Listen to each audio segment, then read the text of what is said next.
नमस्कार, स्वागत है आपका एक बार फिर आपके अपने चैनल उत्थान द राइजिंग में। मैं संजीव तिवारी आपको फिर से लेकर चलता हूँ एक नए सेशन की दुनिया में कुछ नई बातों के साथ। तो पिछले जो आपने 12 और 13 सेशंस देखे जिसका हम लोगों ने नाम रखा था मॉर्फोलॉजी, जहाँ पर हम लोगों ने वर्ड फॉर्मेशन के तरीके सीखे कि कैसे वर्ड्स बनते हैं, कैसे सफिक्सेस यूज होते हैं, कैसे प्रीफिक्सेस यूज होते हैं, कैसे हम उनको एफिक्स भी कहते हैं, हम उन्हें मॉर्फीम्स भी कहते हैं। ये सारी चीज़ों पर एक लंबा सेशन, एक लंबी चर्चा हम लोग कर चुके हैं, जिसका प्लेलिस्ट मौजूद है। आप वहाँ जाएं, अगर नए दर्शक हैं, नए विद्यार्थी हैं, नए साथी हैं, तो आप जाएं, जा कर के इन चीज़ों को देखें, समझें और जुड़ें और निरंतर रहें। हम बेहतर से बेहतर करने की कोशिश कर रहे हैं। अब सवाल ये है कि हम लोगों ने जब वर्ड फॉर्मेशन सीख लिया तो अब क्या? अच्छा, वर्ड फॉर्मेशन में हमने सीखा कि शब्दों में शब्द जोड़े जाते हैं, आगे से पीछे से। तो पता चला कि वर्ड्स समूह होते हैं, साउंड्स के या लेटर्स के। बिल्कुल ठीक बात है, लेकिन वर्ड हमेशा समूह ही हो, शब्द समूह ही हो, ये आवश्यक नहीं है।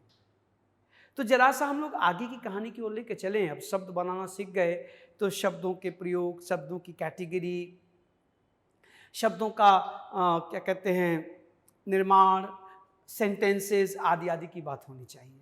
लेकिन उसके पहले, हालांकि ये बात पहले होनी चाहिए थी, लेकिन अभी सही मैं आपको चाहता हूं कि एक बार आपको मैं वर्ड की परिभाषा की ओर लेके चलूं।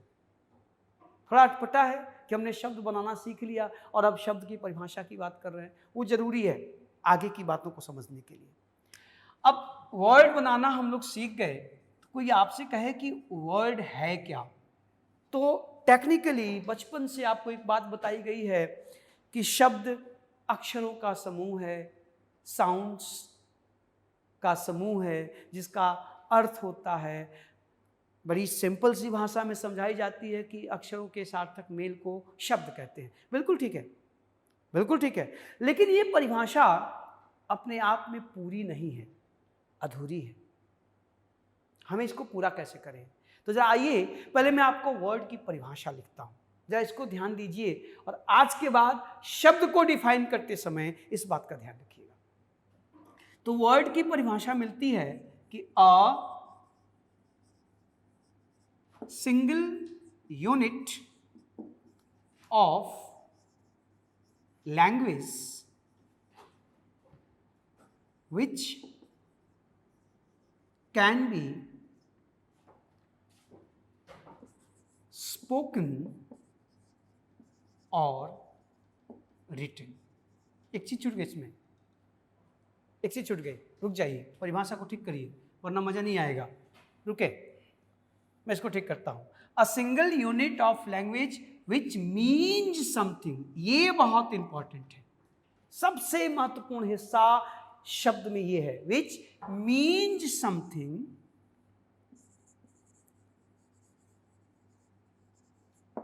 एंड कैन बी रिटन, बल्कि स्पोकन पहले करिए, हम पहले बोलते हैं तब लिखते हैं ना। कैन बी स्पोकन और रिटन। अब ये परिभाषा दुरुस्त हुई।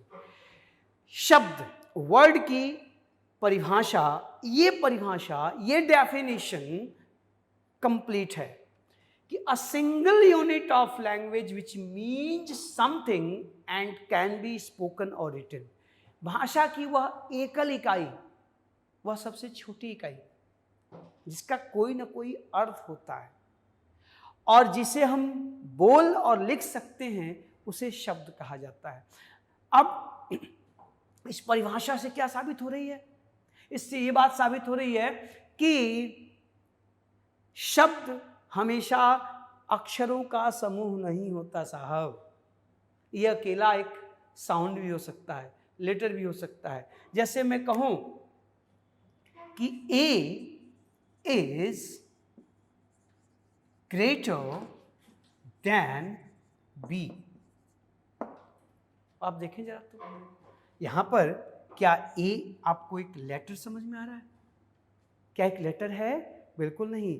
ये इस वाक्य का सब्जेक्ट है, ये इस वाक्य का ऑब्जेक्ट है। यहाँ पर ये शब्द के रूप में आए हैं। A stands for some person, it's a name. B stands for somebody और some person, it's a name. अब इसका एक अर्थ है, अ मतलब कोई व्यक्ति है जो ब से बड़ा है। आप इसको हिंदी में कह सकते हैं कि अ ने ब को 5 रुपए दिए। अब बताएं, अब क्या यहां पे जो अ और ब आया है, क्या ये अक्षर हैं?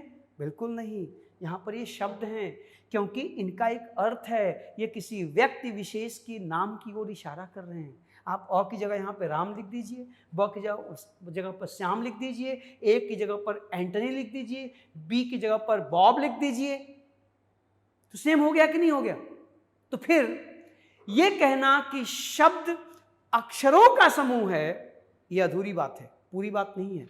हाँ, ये भी एक शब्द है, यहाँ अक्षरों का समूह है, ये भी एक शब्द है, अक्षरों का समूह है, ये भी एक शब्द है, अक्षरों का समूह है, यहाँ भी देखिए अक्षरों का समूह है। ये तो शब्द हैं ही, लेकिन ये अकेला लेटर भी शब्द है अपनी पोजीशन के हिसाब से। यहाँ इसकी औकात शब्द की है, अक्षर की नहीं। बात समझ में आई कि नहीं आई? समझिएगा चीजों को। और इंग्लिश में तो साहब ऐसे तमाम एग्जाम्पल हैं। आप जब कहते हैं कि ही इज अ टीचर, तो आप देखो जरा, क्या यहाँ पे ए एक लेटर है क्या? बिल्कुल नहीं, शब्द है, इसका एक मतलब है। आप जानते हैं कि अंग्रेजी में, इंग्लिश में आर्टिकल की अपनी एक अहमियत होती है। तो यहाँ पर देखिए, ये भी एक वर्ड है, ये भी एक वर्ड है, ये भी एक वर्ड है, ये भी एक वर्ड है। इस सेंटेंस में 4 वर्ड्स हैं। This A is a word here, it is not a letter. Is that clear? Again, when you say I am going home, देखिए तो यहां पर आई अकेला है, क्या ये लेटर है? बिल्कुल नहीं। आप इस आई की हिंदी क्या लिखोगे? मैं। देखिए, ये वर्ड है, हिंदी में भी इंग्लिश में भी ये वर्ड है, भले अकेला है। क्यों? क्योंकि इसका एक अर्थ है, इसकी एक मीनिंग है। अक्षरों के साउंड्स होते हैं, शब्द के अर्थ होते हैं। तो जहां उसमें से अर्थ निकलना शुरू हुआ, जो अर्थ आपको समझ में आने लगा, फिर वो शब्द हो गया। इसलिए वर्ड की परिभाषा आज के बाद आप दिमाग में बिठा लें कि वर्ड क्या है? किसी भी भाषा की वह सबसे छोटी इकाई है, वह सिंगल यूनिट है, जिसका अर्थ है, जो मीनिंगफुल है, और जिसे हम बोल भी सकते हैं और लिख भी सकते हैं। उसे वर्ड कहते हैं, शब्द कहते हैं। A single unit of language which means something and can be spoken और या एंड रिटन। क्लियर? ये शब्द हैं। इन्हीं शब्दों को आपने पिछले तमाम 12-13 सेशंस में, हमने जो 12 या 13 सेशंस किए, उसमें आपने सीखा कि कैसे, भाई ये तो तय है कि एक लेटर भी वर्ड के रूप में आ सकता है, लेकिन एग्जैक्टली हम लेटर्स को मिला के ही शब्द बनाते हैं, वर्ड बनाते हैं। ये तो सर्वविदित है, इसमें कोई कॉन्ट्राडिक्शन नहीं है।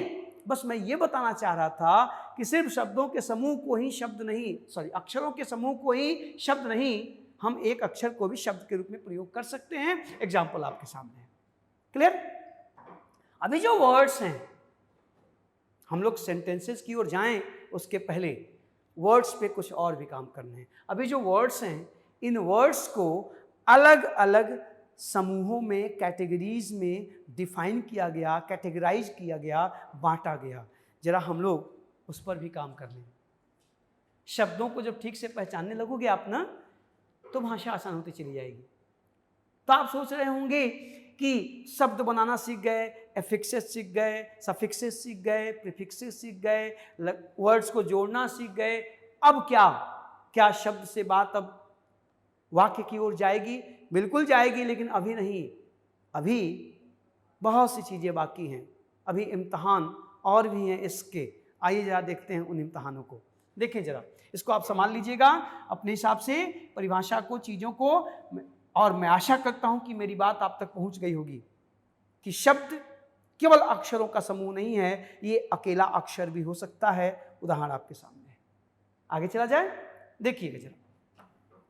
अभी जो वर्ड हैं, इन वर्ड्स को हम कैटेगराइज करते हैं, इनका वर्गीकरण करते हैं, इनको बांटते हैं। तो साहब, इनका जो क्लासिफिकेशन है ये दो आधारों पे होता है, एक इनके स्ट्रक्चर के आधार पे और एक इनके अर्थ और प्रयोग के आधार पे। इन दोनों को समझना बहुत जरूरी है, जहां से हर जगह सवाल आते हैं साहब, चाहे वो आप इंटरमीडिएट के विद्यार्थी हों, हाई स्कूल के विद्यार्थी हों, या कॉम्पिटिटर हों, साहब बनना चाहते हों, हर जगह सवाल है। मैं अब एक एक करके इन सभी बिंदुओं पे आपसे चर्चा करूंगा। मैंने आपसे कहा था कि अब धीरे धीरे एकदम आराम से सीरीज दर सीरीज सारी बातें आप तक पहुंचाऊंगा, आप तैयार रहिए। The whole grammar in my own humble way, ठीक है। देखिए जरा, तो ये जो वर्ड हैं, इस वर्ड को हम दो तरीके से क्लासिफाई करते हैं। एक स्ट्रक्चर के आधार पे, इनकी जो बनावट होती है, स्ट्रक्चर। और वो स्ट्रक्चर कौन है साहब? जो अभी आपने सीखा कि प्रीफिक्स लगाओ, सफिक्स लगाओ, आगे से जोड़ो, पीछे से जोड़ो, वो स्ट्रक्चर ही तो हुआ ना। तो स्ट्रक्चर के आधार पे साहब वर्ड्स तीन होते हैं, सिंपल वर्ड्स, कॉम्प्लेक्स वर्ड्स और कंपाउंड वर्ड्स। या ध्यान दीजिएगा, बनावट के आधार पर, एडिशन के आधार पर, अटैचमेंट के आधार पर, अक्षरों के समूह के जुड़ने के आधार पर वर्ड्स को स्ट्रक्चर वाले वर्ड्स, स्ट्रक्चरल क्लासिफिकेशन ये है तीन, सिंपल, कॉम्प्लेक्स और कंपाउंड। और जब हम इसको इनके प्रयोग और अर्थ के आधार पर ना, meaning and usage, meaning and usage, इनके अर्थ और प्रयोग के आधार पर इनको हम अलग अलग कैटेगरी में बांटते हैं। तब इनको हम कभी होमोनिम्स कहते हैं, कभी होमोग्रैफ्स कहते हैं, तो कभी होमोग्रैफ्स के साथ साथ हेटेरोनिम्स भी लिख लीजिए, हेटेरोनिम्स भी कहते हैं। कभी इनको कॉन्ट्रानिम्स भी कहते हैं, कभी सिनोनिम्स भी कहते हैं, एंटोनिम्स भी कहते हैं। इन्हीं को हम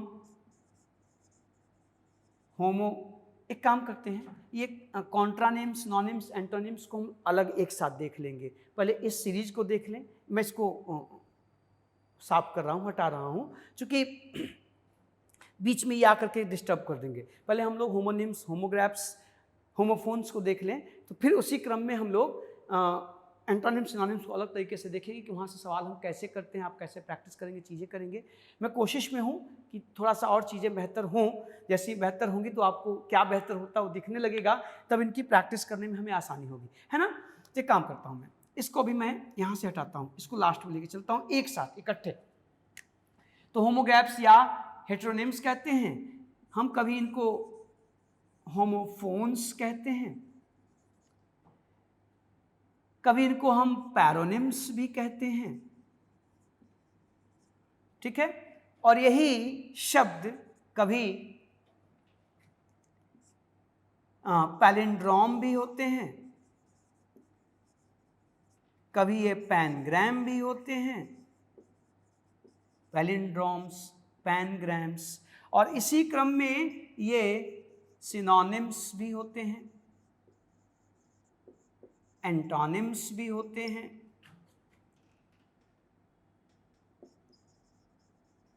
और ये कभी कभी कॉन्ट्रानिम्स भी होते हैं, कॉन्ट्रानिम्स। या संभालिएगा, अगर इनको देख करके आप में उत्सुकता बढ़ रही है कि सब क्या हैं, कैसे इनकी चर्चा होती है, तो हम लोग सब लोग मिलके इसकी चर्चा को देखेंगे।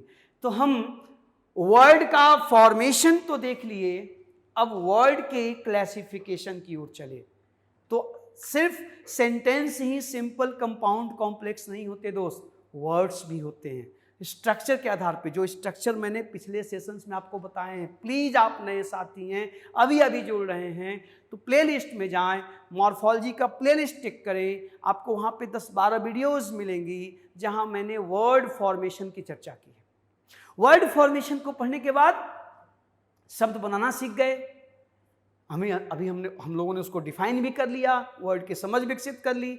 अब वो जो वर्ड्स हैं वो वर्ड्स कैटेगराइज होते हैं, ठीक है, किस आधार पे? स्ट्रक्चर के आधार पे, मीनिंग और यूसेज के आधार पे। एक और कैटेगरी है, मैं कहिए तो यहां पे इसको लिख दे रहा हूं, यहीं बीच में लिख दे रहा हूं, साथ रहेगा तो मजा आएगा, है ना। अब आपको मैं सिलेबस रख रहा हूं क्या चीजें हैं।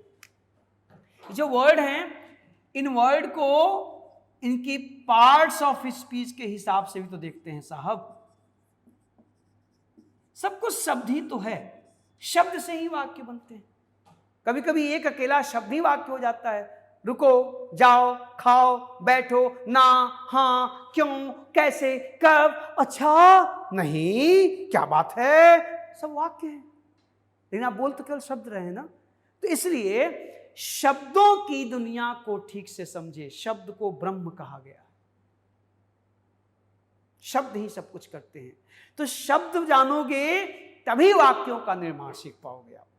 तो एक चीज मैं इसको बीच में लिख दे रहा हूं, अब आप समझ गए कि भाई वर्ड को हम स्ट्रक्चर के आधार पे देखेंगे, वर्ड को उनके मीनिंग और यूसेज के आधार पे देखेंगे, वर्ड्स को उनके पार्ट्स ऑफ स्पीच के आधार पे देखेंगे। और वो पार्ट्स ऑफ स्पीच के आधार पे शब्द को ही तो हम नाम देते हैं ना, उन्हीं को हम क्या कहते हैं? नाउन कहते हैं। उन्हीं को हम प्रोनाउन कहते हैं, उन्हीं को हम एडजेक्टिव कहते हैं। यही शब्द कभी वर्ब बन जाते हैं, कभी एडवर्ब बन जाते हैं, तो कभी प्रेपोजिशन बन जाते हैं,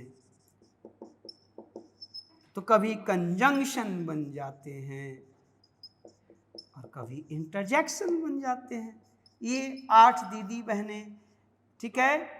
तो ये देखें, ये भी तो वर्ड की कैटेगरी हुई साहब। ये किसके नाम है? शब्दों के। कोई शब्द आपने कहा कलम, पेन, नाउन है। आपने कहा तुम, मैं, नाउन है। आपने कहा अच्छा, गुड, बैड, टॉल, एडजेक्टिव है। आपने कहा बैडली, ब्यूटीफुली, एडवर्ब है। आपने कहा फॉर, आपने कहा टू, आपने कहा अबाउट, आपने कहा थ्रू, आपने कहा इन, इनटू, ये भी तो शब्द ही है साहब। अब ये प्रेपोजिशन है। आपने कहा स्लोली, बैडली, स्मार्टली, एडवर्ब है, आप सब बना चुके हैं। आपने कहा वाओ, उफ, अभी क्या है? इंटरजेक्शन है, आप एक्सक्लेम कर रहे हैं। आप कहते हैं that, if, although, when, why, ये कंजंक्शंस भी हो सकते हैं, एडवर्ब भी हो सकते हैं, हु, व्हाट, प्रोनाउन भी हो सकते हैं। लेकिन ultimately what are they my friends? They are words. Why? Because words means a single unit or a group of letters which means something, which have sense, which can be spoken, which can be written. Those are words. And those words can be subdivided, can be categorized, can be named in different ways according to their usage, meaning and structure. So, words के classifications पे ध्यान दीजिए। अब आपके सामने मैं पूरे grammar की दुनिया रख रहा हूं। अब आपको मैं लेके चल रहा हूं कि हम लोग कैसे पूरे ग्रामर को, पूरी वर्ड्स की दुनिया को समझेंगे और देखेंगे। आप किसी भी लेवल के परीक्षार्थी हैं, आप रेडी हो जाइए। अब तो निर्माण शुरुआत हो चुकी है, अब कहानी को आगे बढ़ाने की बात है। तो मैंने आपके सामने वर्ड की डेफिनेशन रखी और फिर उसका कैटेगरी रखा कि वर्ड्स को देखना कैसे है, कि स्ट्रक्चर के आधार पे, उसकी बनावट के आधार पे शब्द को क्या नाम दे सकते हैं, उनके प्रयोग और मीनिंग के आधार पे उनका क्या नाम दे सकते हैं डिक्शनरी में, और पार्ट्स ऑफ स्पीच के आधार पे हम उनको क्या नाम दे सकते हैं। जाहिर सी बात है कि हम लोग जब इसको एक्सप्लेन करना शुरू करेंगे साहब, तो सबसे पहले स्ट्रक्चर वाले को देखेंगे, क्योंकि अभी तक हम लोग स्ट्रक्चर ही तो पढ़ रहे थे ना, प्रीफिक्स का एडिशन, सफिक्स का एडिशन। फिर हम लोग इनके इस हिस्से को देखेंगे जहाँ से ढेर सारे सवाल आपके हर परीक्षा में आते हैं, और जब ये दोनों सीख जाएंगे तो अल्टीमेटली ग्रामर पढ़ने का मतलब क्या है साहब, पार्ट्स ऑफ स्पीच को पढ़ना। तो जरा आप कमर कस लीजिए, रेडी हो जाइए।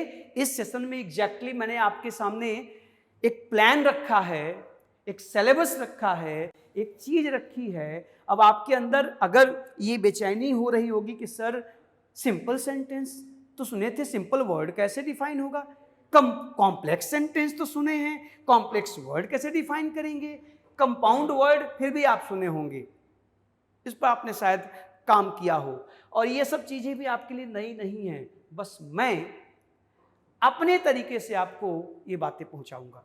तो इस सेशन को देखिए, इस चीज को, सिलेबस को ठीक से साध लीजिए, नोट कर लीजिए कि ये चीजें हम लोग को आगे पढ़नी है, कैसे पढ़नी है, कितना पढ़ना है, क्या क्या चीजें आपको देना है, ये सब प्लानिंग मेरी होगी। आप बस साथ जुड़े रहिए, सेशन दर सेशन देखते रहिए और चलते रहिए। इस सेशन में मैंने आपको कंटेंट दिया है कि हम लोग क्या पढ़ेंगे, अगला सेशन इनके एक्सप्लेनेशन पर आधारित होगा। तो चीज़ों को संभाल के, समझ के और नोट करके रेडी रहिए। मिलता हूँ अगले सेशन में, जहाँ हम लोग एक एक करके देखेंगे कि सिंपल वर्ड बनते कैसे हैं, होते कौन से हैं, इनको पहचानेंगे कैसे। ठीक है, मिलते हैं नेक्स्ट सेशन में इनके एक एक्सप्लेनेशन के साथ। Thank you.